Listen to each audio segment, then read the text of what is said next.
টানা ভারী বর্ষায় যখন অত্র এলাকা পানিতে বন্দী, তার মধ্যেও কিছু মানুষের মুখে হাসি। প্রত্যন্ত গ্রামের বিভিন্ন এলাকার মানুষ আজ মাছ ধরায় ব্যস্ত। ভেসে গেছে অনেকের পুকুর, সে মাছ আজ চলে এসে বিল, খাল ও বাওড়ে।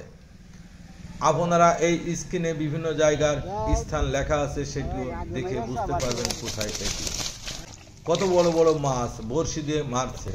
আসলে এগুলি অন্যের পুকুরির মাছ, চলে এসেছে এই পানিতে ভেসে। আমরা ইতিমধ্যে চলে এসেছি নলডাঙ্গা ইউনিয়নের করতিপাড়ার বাওড় শ্মশান মোড়, নৈহাটি শ্মশান। এই মোড়ে প্রচুর মাছ হয়ে থাকেন। অনেক মানুষই দেখতে পাচ্ছেন খেপলা জাল দিয়ে মাছ ধরায় ব্যস্ত হয়ে গেছে। এখানে বেশিরভাগই দেখতে পাচ্ছি পুকুরির মাছ। জলাবদ্ধতার কারণে পুকুরের পানি বেরিয়ে যেতে পারছে না, তাই পুকুর ভেসে গেছে অত্র এলাকার অধিকাংশ পুকুরগুলি। এর জন্য দায়ী আমরা নিজেরাই। আমরা চলে এসেছি নলডাঙ্গা ইউনিয়নের যাত্রাপুর গ্রাম ও মাঠ, না এটা মোড়,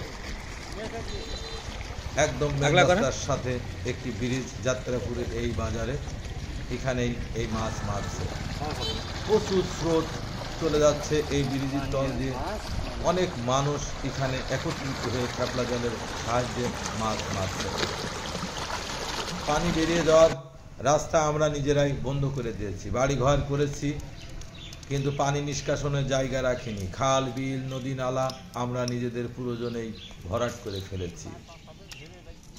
গ্রামের মানুষ একটি উৎফুল্লতার মধ্যে সময় কাটাচ্ছে এই মাছ ধরা নিয়ে।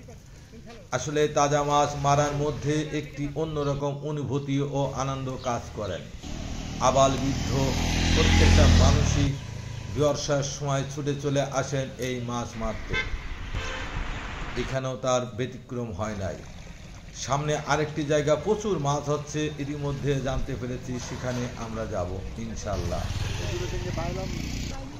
প্রচুর স্রোত বইছে। মাছ পেয়েছে কয়টা? কয় না আপনার মাছ? যে ব্যক্তি মাছ পান তার মুখের হাসিটাই পাল্টে যায়, কারণ তাজা মাছ খাওয়া না ধরার মধ্যেই একটি অন্যরকম অনুভূতি। আমরা চলে এসেছি সেই মোষে ভাগাড়ে। এই মোষে ভাগাড়ে এসে দেখলাম অথই পানির মধ্য দিয়ে একটি পিচ ঢালা পথ। এই পথটি নাকি কালকে অনেক জায়গায় ভেসে গিয়েছিল। প্রচুর মানুষ এখানে এই বিকেলবেলা তবুও মাছ মারতে দেখলাম। কি সুন্দর মাছ মাছের হাড়িতে রেখেছেন, সবাই খেপলা জাল দিয়ে মাছ মারছে। আমি নেমে পড়লাম। এই জাল ফেলার দৃশ্য দেখে মুগ্ধ হয়ে গেলাম।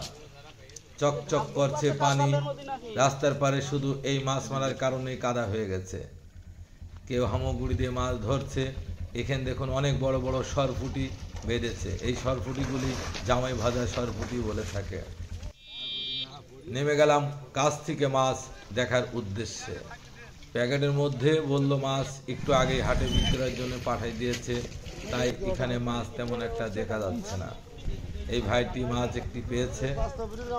ইয়া জাল ফেলার, একত্রিত ফেলার মজা আর একটা অনুভূতি আলাদা। এই হাড়ির মধ্যে অনেক বড় বড় মাছ, একটু ধরতে ইচ্ছে করছে আমার। অনেক বড় মাছ, কারণ বর্ষার পানির মাছ হাত দিয়ে ছুবো, এইটার অনুভূতিটাই অন্যরকম। আপনার গ্রামে বর্ষার সময় এসে দেখবেন, এই অনুভূতিটা বলে প্রকাশ করার নয়। এটি মহিষে ভাগাড় নলডাঙ্গা ইউনিয়নের মধ্যে তেঘরি যাত্রাপুরের মাঠ, তেঁতুলবেড়ের অংশ আছে। বিশাল মাঠের মধ্যে এই মাছ মারা চলছে। বিভিন্ন রকম যন্ত্র সাহায্যে মাছ শিকার করে থাকেন এলাকার মানুষ। কি কয় গো? খাইদন। খাইদনে মাছ পেয়েছেন? আইজারটা পাইছি।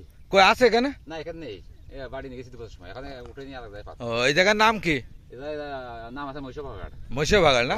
মহিষ ভাগাড়। ও আচ্ছা, বহুদিন পরে দেখলাম খাইদন। দেখি ভিতরটা খোপটা। এই যে এই বাসতে মাছ ঢোকে না? এই বাসটা মাছ ঢোকে। আচ্ছা কাকা, বাড়ি কোন জায়গা? কেউ বা রাবানিতে মাছ শিকার করছে। পানি কুমা বাড়ার মধ্যে অনেক রকম যন্ত্র দিয়ে মাছ ধরেন। এগুলি ছোট পাংশা মাছ বলে থাকে। বিল খালে রাবানিতে ছোট মাছ বাঁধে, খাইদনি অনেক বড় মাছ বাঁধে, খেপলা জালে বিভিন্ন ধরনের মাছ বাঁধে। ইনারা অনেক দূরে চলে গেছে। ওয়ালাইকুম। ওয়ালাইকুম আসসালাম। এই যে এইগুলারে কি বলে? এগুলো হাইনা জাল বলে। হাইনা জাল মানে এ কি রাবণের মতো মাছ শিকার করে নিয়ে আসে? রাবণের মতো মাছ শিকার বলে পাঁচগুলি সবই বেঁচে যাবে। ও, আপনি কি কি ব্যবহার করেন এখন মাছ শিকার করতে? শিকার খালি এই আমার শিকার। ওইটা কি নাম?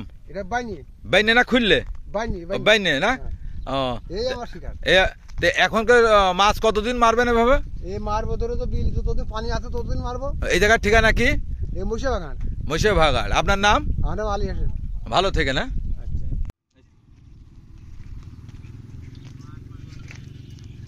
পাংশা মাছ, বিল খালের এই যে বিরাট পদ্মা মাছ, এই মাছগুলি কয় টাকা দাম?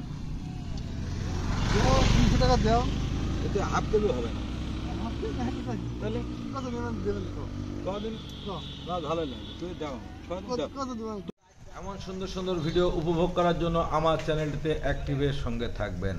এটা নৈহাটি শ্মশান করতিপাড়ার বিশাল বাওর। এখানে